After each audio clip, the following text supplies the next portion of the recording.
हर movie का start होता है और हम एक शहर को देखते हैं जिसकी हालत काफी खराब होती है क्योंकि पूरा शहर तबाह हो चुका था और यहाँ पर कोई भी इंसान दिखाई नहीं दे रहा था। यानी कि वो पूरा शहर बिल्कुल वीरान था क्योंकि असल में इस पूरे शहर में एक काफी खतरनाक रेडिएशन फैली हुई है और इस रेडिएशन में सारे लोग मारे गए और जितने भी लोग सर्वाइवर हैं यानी कि जो भी अभी तक जिंदा बचे हैं वो बड़ी मुश्किल से अपनी जिंदगी गुजार रहे हैं। अगले सीन में हम ऐना नाम की एक लड़की को देखते हैं जो एक प्रोटेक्टिव सूट पहनकर शहर जाती है कुछ जरूरी सामान लेने के लिए। सामान लेने के बाद वो अपने घर जाने के लिए निकल पड़ती है, लेकिन जैसे ही वो अपने घर के पास पहुंचती है तो वो फौरन ही अपने सूट को निकाल देती है क्योंकि असल में ऐना जहाँ पर रह रही थी वो जगह पहाड़ों और जंगल से घिरा होने की वजह से बिल्कुल सेफ थी। लेकिन घर आने के बाद ऐना अच्छे से नहाती है और खुद को पूरी तरह से साफ करती है ताकि अगर उसकी बॉडी पर कोई रेडिएशन हो भी तो वो ना रहे। ऐसा करने के बाद ऐना सो जाती है। फिर अगले दिन ऐना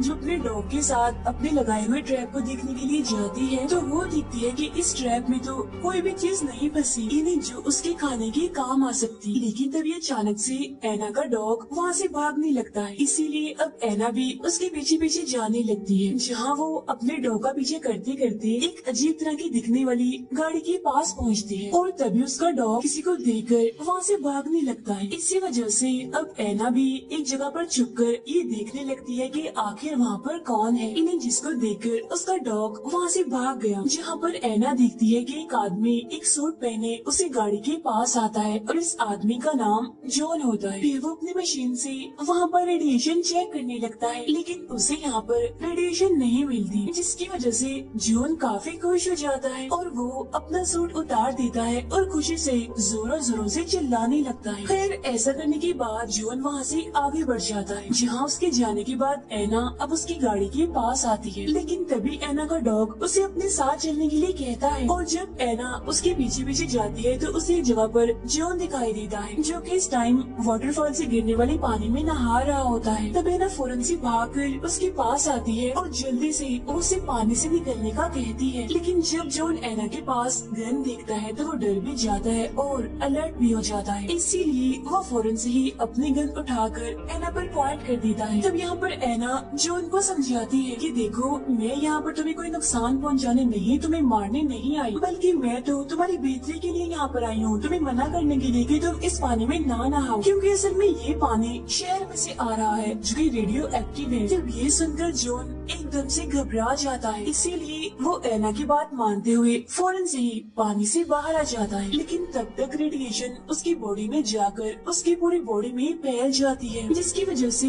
जॉन की हालत खराब हो जाती है और उसे वॉमिट्स होने लगती है। तब जॉन फौरन से ही अपनी गाड़ी के पास आकर गाड़ी में से इंजेक्शन निकाल कर खुद को लगाने की कोशिश करता है, लेकिन उससे ऐसा नहीं हो पाता, यानी कि वो खुद को इंजेक्शन नहीं लगा पाता। इसीलिए इस चीज में यानी कि इंजेक्शन लगाने में ऐना उसकी मदद करती है। फिर वो जॉन को अपने घर के पास लाकर उस पर पानी डालकर उसे अच्छे से साफ कर देती है। ऐसा करने के बाद वो जॉन को घर के अंदर ले आती है जहाँ जॉन की तबीयत अभी भी काफी खराब होती है। अगले दिन ऐना जॉन के लिए उसकी दवाई लाकर उसे दे देती है, लेकिन इसके बावजूद भी उसकी तबीयत ठीक नहीं होती, बल्कि उसकी हालत तो देखते ही देखते खराब होती जा रही थी। लेकिन इसके बावजूद भी ऐना उसका काफी ख्याल रखती है, उसकी अच्छे से देखभाल करती है। और फिर रात को जब ऐना जॉन को देखने के लिए आती है तो वो देखती है कि जॉन को तो काफी तेज बुखार है और वो तड़प रहा होता है। इसी वजह से अब ऐना उसे ठंडे पानी की पट्टियाँ करती है, लेकिन इसके बावजूद भी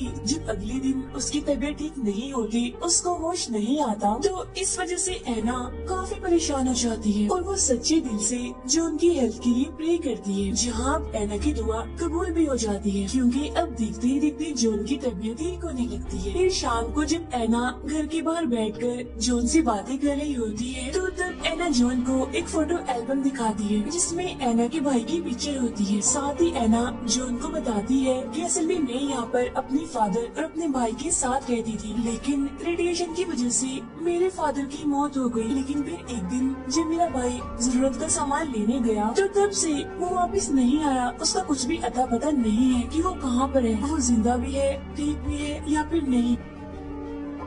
अब ये सुनकर जॉन भी काफी दुखी हो जाता है और वो बड़ी गौर से एना को देखने लगता है। फिर अगले दिन जब एना खेती कर रही होती है तो तब जॉन उसके पास आकर उससे सवाल करता है कि तुम्हारे पास तो ट्रैक्टर है, तो तुम उसका इस्तेमाल क्यों नहीं करती, ऐसे खेती क्यों कर रही हो। ये सुनकर एना कहती है कि ट्रैक्टर चलाने के लिए हमें फ्यूल चाहिए जो कि हमारे पास नहीं है। तब ये सुनकर जॉन कहता है कि यहाँ से कुछ ही दूरी पर एक गैस स्टेशन है, हम वहाँ जाकर फ्यूल ले आएंगे। तब ये सुनकर एना कहती है लेकिन वहाँ पर काम करने वाला कोई वर्कर नहीं है, यानी जो मुझे फ्यूल देगा। ये सुनकर जॉन उससे कहता है कि तुम इतने टाइम से यहाँ पर रह रही हो, तुम फिर भी फ्यूल हासिल न कर सकी। तब ये सुनकर एना उसे कहती है कि तुम फिक्र मत करो, मैं बहुत जल्दी फ्यूल कहीं न कहीं से ले आऊंगी। इसीलिए अब एना जाती है और फ्यूल ले आती है और उस फ्यूल को वो कैन में भर लेती है। अब एना को ऐसा करता हुआ दूर से जॉन देख रहा होता है। घर आने के बाद एना काफी खुश होती है और वो जॉन का शुक्रिया अदा करते हुए उसे कहती है कि अकेली रहती रहती मेरे जहन से ये बात ही निकल गई कि मैं वहाँ पर खुद जाकर भी तो फ्यूल निकाल सकती हूँ। जिस पर जॉन कहता है कि हाँ, अकेले रहने से ऐसा ही फील होता है हमें, क्योंकि मैं भी पिछले काफी टाइम से एक बंकर में रहा करता था। मैं भी वहाँ तुम्हारी तरह बिल्कुल अकेला रहा करता था, जहाँ मुझे ऐसा लगता था कि मेरी जिंदगी तो गुजर ही नहीं रही, एक जगह पर ठहर गई हो जैसे। असल में मैं एक इंजीनियर हूँ, इसीलिए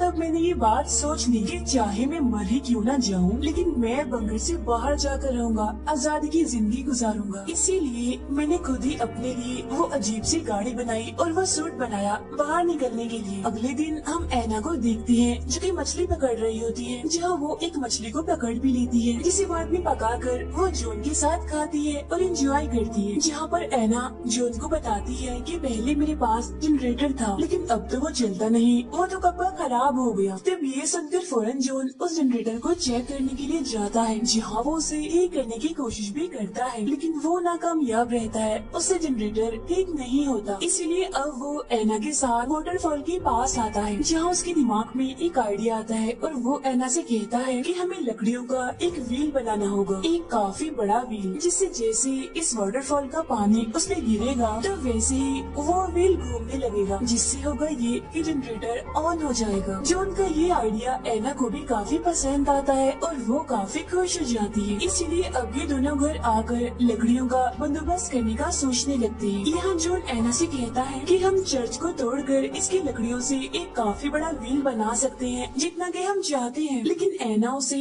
ऐसा करने के लिए मना कर देती है, क्योंकि जब वो अकेली थी, इन्हें जब उसका अकेलापन था, तब उसका सहारा सिर्फ और सिर्फ ये एक चर्च ही था। तब यहाँ पर जॉन एना को समझाता है और कहता है कि अगर तुम दिल से प्रे करोगी तो तब तो तुम्हें चर्च जाने की जरूरत भी नहीं पड़ेगी। लेकिन इसके बावजूद भी अब एना को बुरा ना लगे, तो इसीलिए वो जनरेटर को ठीक करने के बारे में सोचना बंद कर देता है, जहाँ बाद में एना चली जाती है खेती करने के लिए। अब जॉन एक वीरान पड़ी हुई सुपरमार्केट में आ जाता है, जहाँ पर उसे शराब की कुछ बॉटल्स मिलती हैं, जिनको जॉन वहीं पर ही बैठकर पीने लगता है। और जब एना वहाँ पर आती है तो तब जॉन उसको देखकर ज्यादा ड्रिंक करने लगता है और बहुत ज्यादा नशे में हो जाता है। इसीलिए एना जैसे तैसे करके जॉन को घर ले आती है, जहाँ जॉन एना पर काफी चिल्लाने भी लगता है, जिस वजह से एना उदास होकर नाराज होकर वहाँ से चली जाती है। फिर अगली सुबह जॉन एना के लिए नाश्ता लेकर आता है और पिछली रात जिसने एना के साथ मिसबिहेव किया होता है वो उसके लिए भी एना से माफी मांगता है। तब उसकी माफी सुनकर एना कहती है कि इट्स ओके,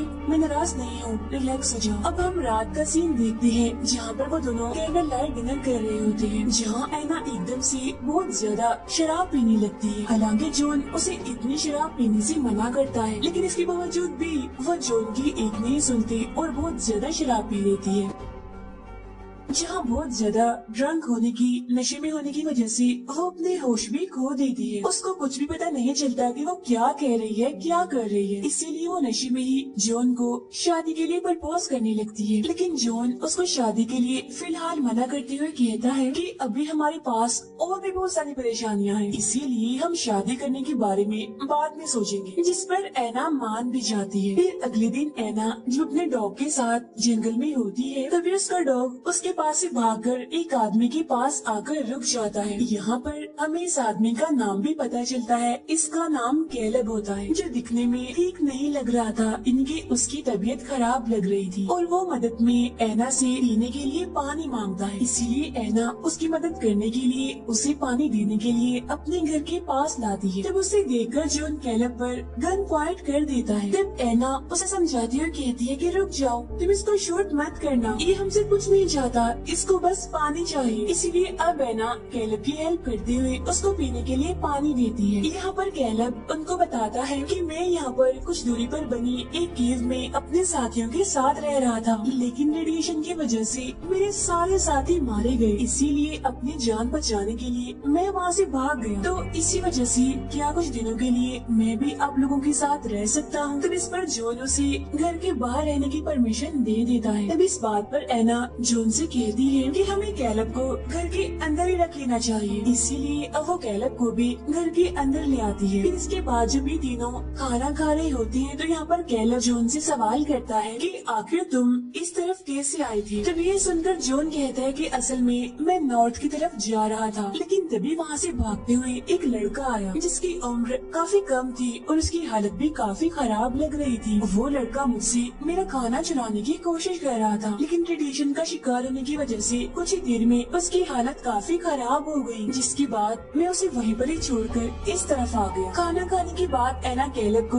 उसका रूम दिखाती है। तब ये देखकर जॉन ऐना को समझाता है कि तुम क्या कर रही हो, अभी तुम उसके बारे में कुछ भी नहीं जानती, इसी वजह से तुम्हारे लिए ये बेहतर होगा कि तुम उससे दूर ही रहो। तब ये सुनकर ऐना कहती है जॉन ये तुम क्या कर रहे हो, तुम मुझ पर शक कर रहे हो, और हाँ अब तुम मुझे ये बताओ कि तुमने मुझे उस लड़के के बारे में क्यों नहीं बताया पहले, यानी जो रेडिएशन से इन्फेक्टेड था, जिसको तुम अकेला छोड़कर यहाँ तक आ गए। ये सुनकर जॉन कहते हैं कि ऐना मैं तुम्हें बताना चाहता था, लेकिन मेरी हिम्मत ही नहीं हुई तुम्हें कुछ बताने की, क्योंकि वो जो बात है शायद उसको तुम सुन नहीं पाती। ये सुनकर ऐना उदास होते हुए कहती है मैंने तो अपने फादर को खो दिया और साथ ही मेरा भाई भी गायब हो गया, तो इसीलिए फैमिली को खो देने की वजह से मुझ में बहुत हिम्मत आ चुकी है, मैं सुन लेती। तब उसकी ये बात सुनकर जॉन उसे सब कुछ बता ही देता है कि वो लड़का असल में कोई और नहीं बल्कि तुम्हारा भाई ही था, जिसको मैंने शूट करके मार दिया। तब ये जानकर ऐना एकदम से काफी दुखी हो जाती है और रोने लगती है। तब ये देखकर जॉन उससे माफी मांगता है, जहाँ इस बार भी ऐना बेचारी उसको माफ कर देती है। अगले दिन जॉन कैलब के साथ जंगल में जाता है शिकार करने के लिए, जहाँ वो लोग एक ऑस्ट्रिच का शिकार करके उसे घर ले आते हैं, जहाँ रात में वो उस ऑस्ट्रिच को पकाकर डिनर करते हैं और यहाँ फिर से वो दोबारा उसी व्हील को बनाने की बातें करने लगते हैं। तब यहाँ पर कैलब जॉन से कहता है कि व्हील बनाने के लिए हम चर्च को नहीं तोड़ सकते और न ही हमें ऐसा करना चाहिए, क्योंकि प्रे करने के लिए चर्च एक काफी अच्छी जगह है, इसीलिए हमें उसे किसी भी किस्म का